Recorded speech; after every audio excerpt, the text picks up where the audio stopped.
Assalamualaikum warahmatullahi wabarakatuh. Perkenalkan, nama saya Lakswita Devina Maharani Prasetya dengan NIM 13125000038 dari kelompok 2 Fakultas Hukum Untak Surabaya. Perkenalkan, nama saya Firzania Ika Aditya dengan NIM 13 12 5023 dan saya dari kelompok 2. Perkenalkan, nama saya Siti Sabira Zulfikar dengan NIM 13 12 5018 dari kelas A Ilmu Negara. Perkenalkan, nama saya Bintang Fajar Radian Darmawan dengan NIM 13 12 5047. Tujuan dari pembuatan video ini adalah untuk memahami makna demokrasi secara konseptual serta melihat bagaimana demokrasi dimaknai dalam ideologi komunis sebagai salah satu perspektif dalam kajian ilmu politik dan hukum tata negara. Sebelum memasuki ke pembahasan ideologi komunis, terlebih dahulu saya akan menjelaskan konsep demokrasi secara umum.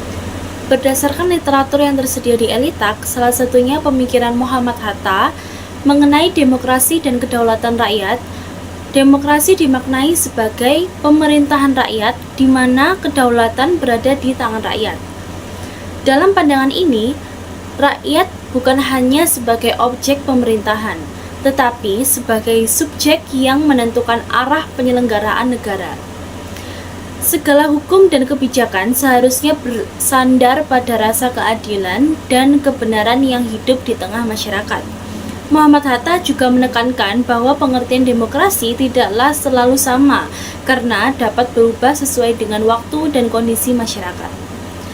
Namun, inti dari demokrasi tetap terletak pada asas kerakyatan, yaitu kedaulatan rakyat sebagai dasar utama pemerintahan. Selain itu, dalam kajian demokrasi deliberatif dijelaskan bahwa demokrasi tidak hanya dimaknai sebagai proses pemilihan, tetapi juga sebagai proses musyawarah dan pertimbangan rasional dalam pengembalian keputusan publik. Demokrasi dapat berjalan dengan baik apabila masyarakat memiliki rasionalitas sehingga keputusan yang diambil mempertimbangkan kepentingan dan kemaslahatan orang banyak. Dari penjelasan tersebut, dapat disimpulkan bahwa secara umum demokrasi menempatkan rakyat sebagai pemegang kedaulatan tertinggi, baik melalui partisipasi langsung maupun melalui mekanisme perwakilan.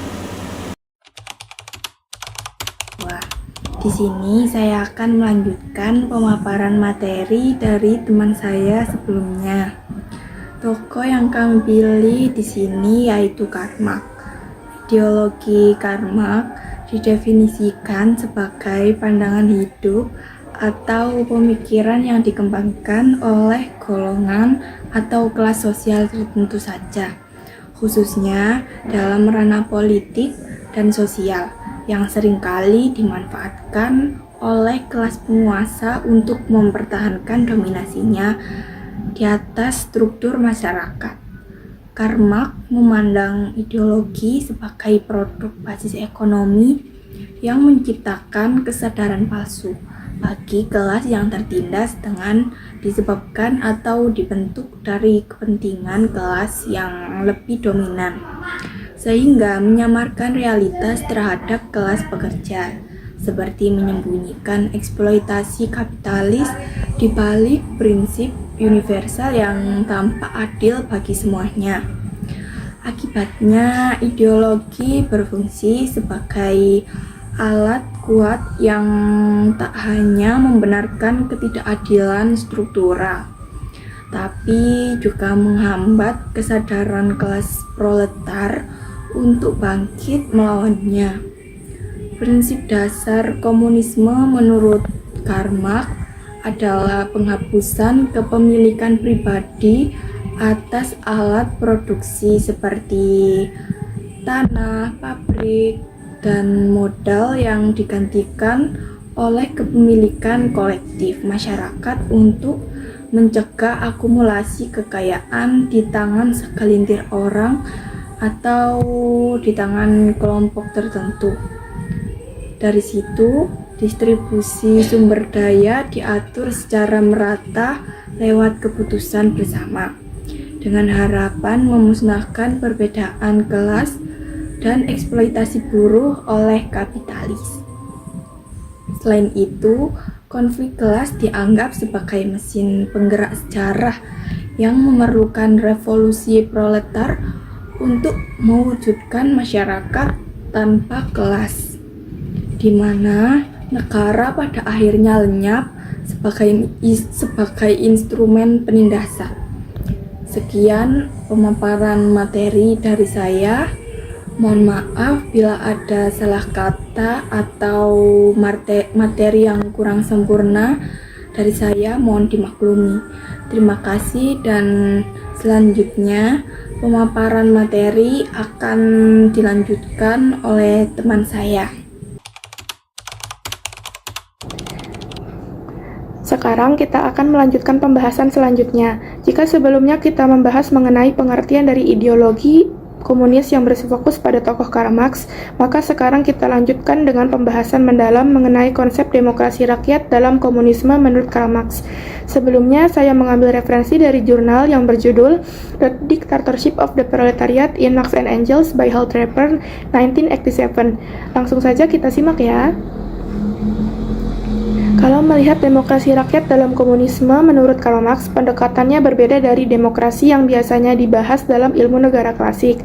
Marx tidak memulai dari bentuk negara atau sistem pemilu, tapi dari struktur kekuasaan dalam masyarakat, khususnya hubungan antara kelas sosial. Bagi Marx, pertanyaan dasarnya bukan apakah negara itu demokratis secara prosedural, tapi kelas siapa yang mengendalikan negara dan ekonomi. Karena itu, Marx menggunakan istilah dictatorship of the proletariat. Istilah ini sering menimbulkan kesalahpahaman, terutama jika dibaca dengan makna kediktatoran modern. Dalam konteks pemikiran Marx, istilah ini menunjuk pada dominasi politik suatu kelas, bukan pada pemerintahan otoriter. Yang dimaksud adalah kelas pekerja sebagai mayoritas penduduk memegang kekuasaan politik, menggantikan dominasi kelas borjuis yang sebelumnya menguasai negara dan alat produksi. Dalam kerangka ini, demokrasi rakyat berarti kekuasaan mayoritas secara substansif, bukan sekedar demokrasi formal. Marx menilai bahwa demokrasi liberal di bawah kapitalisme bersifat terbatas karena meskipun rakyat memiliki hak politik, kekuasaan ekonomi tetap dikuasai oleh segelintir pemilik modal. Akibatnya, negara dan hukum cenderung berpihak pada kepentingan kelas yang kuat secara ekonomi. Demokrasi versi komunisme ingin menghilangkan kepentingan ini dengan menempatkan kelas pekerja sebagai pemegang kendali politik dan ekonomi. Terkait peran negara, Marx memandang negara sebagai alat kekuasaan kelas. Negara tidak bersifat netral, melainkan berfungsi untuk menjaga kepentingan kelas yang berkuasa. Dalam masyarakat kapitalis, negara melayani kepentingan borjuis. Oleh karena itu, bagi Marx, perubahan menuju masyarakat tanpa kelas hanya mungkin jika kelas pekerja mengambil alih kekuasaan negara. Namun, penting dicatat bahwa negara dalam komunisme tidak dimaksudkan sebagai institusi permanen. Negara proletariat bersifat transisional. Fungsinya adalah untuk membongkar struktur lama, menyingkirkan dominasi kelas borjuis, dan menciptakan kondisi sosial baru. Ketika perbedaan kelas tidak dihapus dan masyarakat tanpa kelas mulai terbentuk, negara akan kehilangan fungsinya sebagai alat penindasan dan secara bertahap tidak lagi diperlukan. Mengenai peran partai dan organisasi politik, Marx menekankan prinsip bahwa menjadi kelas pekerja harus dilakukan oleh kelas pekerja itu sendiri. Artinya partai bukan penguasa yang berdiri di atas rakyat, melainkan alat untuk mengorganisir keadaan dan perjuangan politik kelas pekerja. Kekuasaan tidak boleh dimonopoli oleh elit tertentu yang mengutamakan rakyat. Dalam konteks kedaulatan rakyat, komunisme memahaminya secara material dan substansif. Kedaulatan tidak hanya berarti hak memilih atau berpartisipasi dalam pemerintahan, tetapi kemampuan nyata rakyat untuk menentukan arah kehidupan sosial dan ekonomi.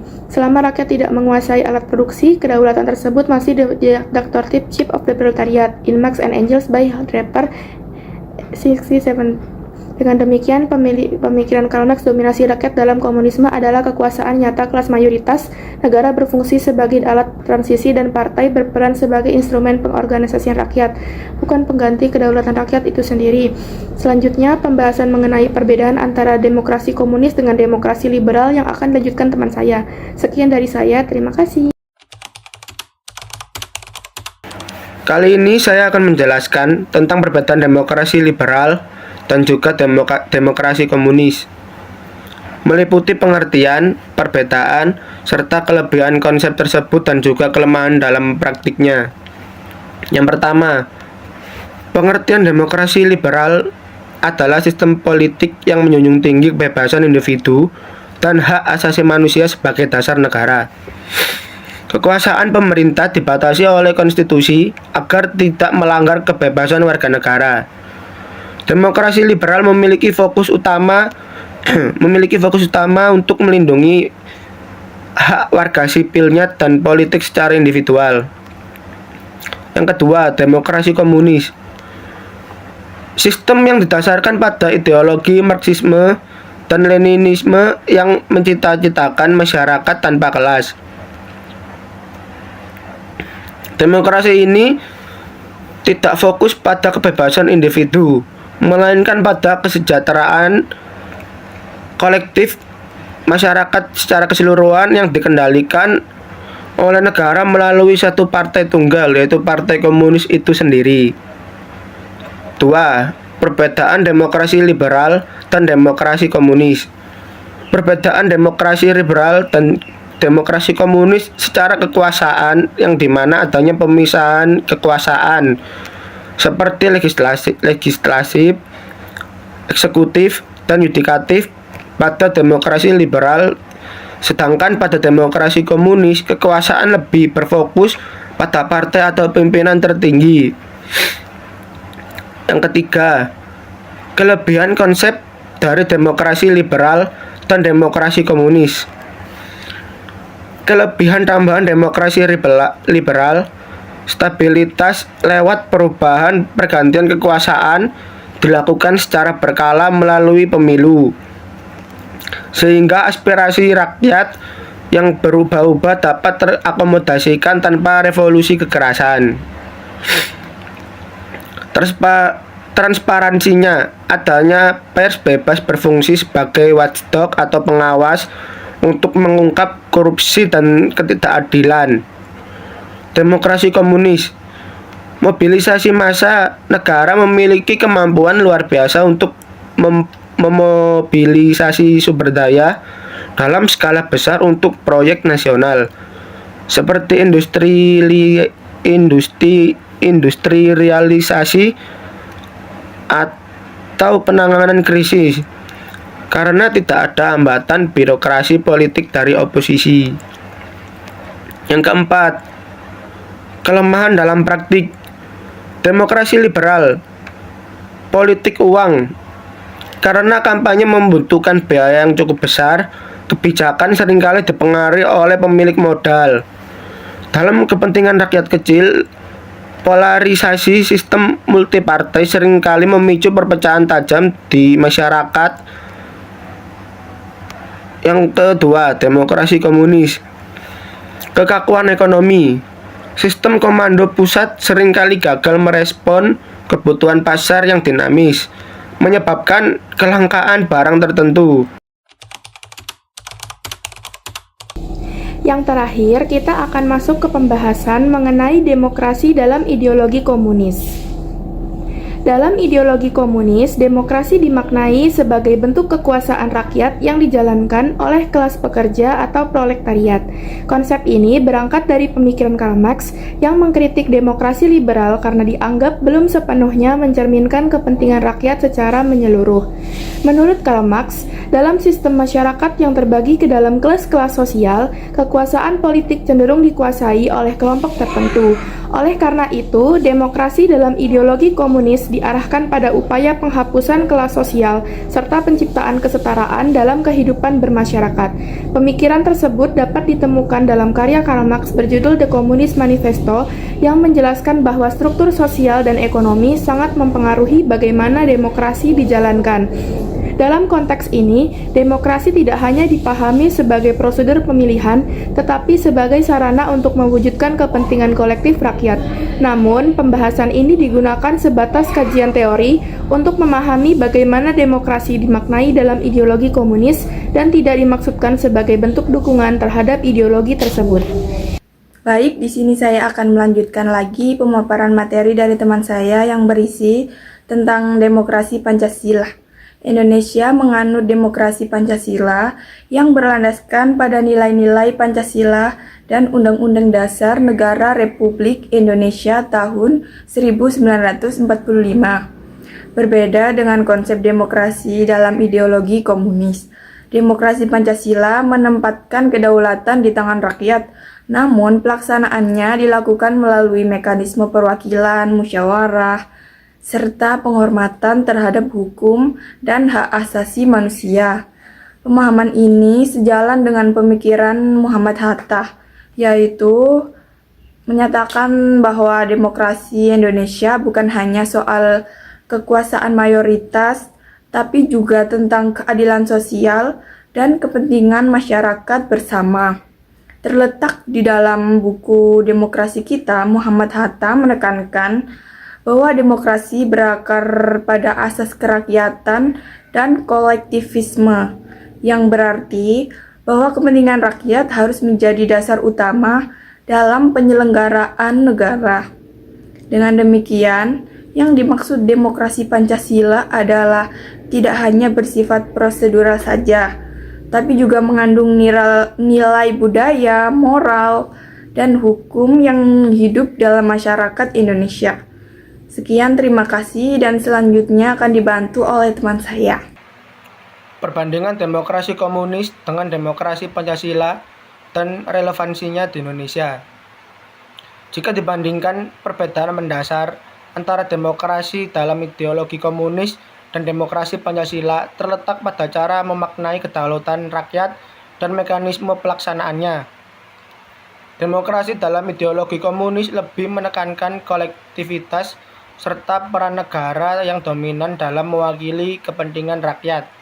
Sedangkan demokrasi Pancasila yang menekankan musyawarah, berpartisipasi rakyat, dan pembatasan kekuasaan melalui hukum. Perbedaan ini menunjukkan bahwa konsep demokrasi sangat dipengaruhi oleh nilai dasar dan ideologi yang melandasinya. Hal ini sejalan dengan pandangan para ahli politik yang menyatakan bahwa tidak ada satu model demokrasi yang belum berlaku secara universal.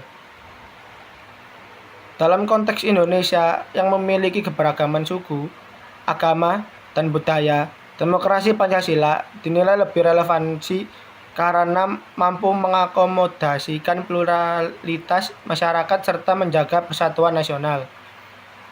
Selain itu, demokrasi Pancasila juga sejalan dengan prinsip negara hukum, yang dimana kekuasaan dijalankan berdasarkan konstitusi dan dibatasi oleh peraturan perundang-undangan. Melalui pembahasan ini, dapat disimpulkan bahwa ideologi memiliki cara pandang yang berbeda dalam memaknai demokrasi. Maka dari itu, video ini bersifat akademik dan tidak dimaksudkan sebagai bentuk dukungan terhadap ideologi komunisme.